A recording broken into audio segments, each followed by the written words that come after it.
Bumulusok sa bangin ang isang pampasaherong bus sa Barangay Iba, San Isidro, Davao Oriental habang bumabiyahe patungong Davao City mula sa Mati City. Batay sa ulat, posibleng nawalan umano ng kontrol ang driver habang tinatahak ang madulas at mabundok na bahagi ng kalsada. Dahil dito, nahulog ang bus sa bangin na nagresulta sa pagkasugat ng ilang mga pasahero.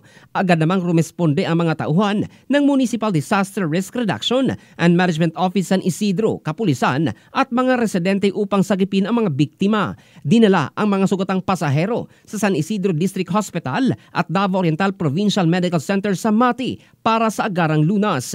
Patuloy ang investigasyon ng mga otoridad upang matukoy kung may mechanical failure o human error ang dahilan sa aksidente.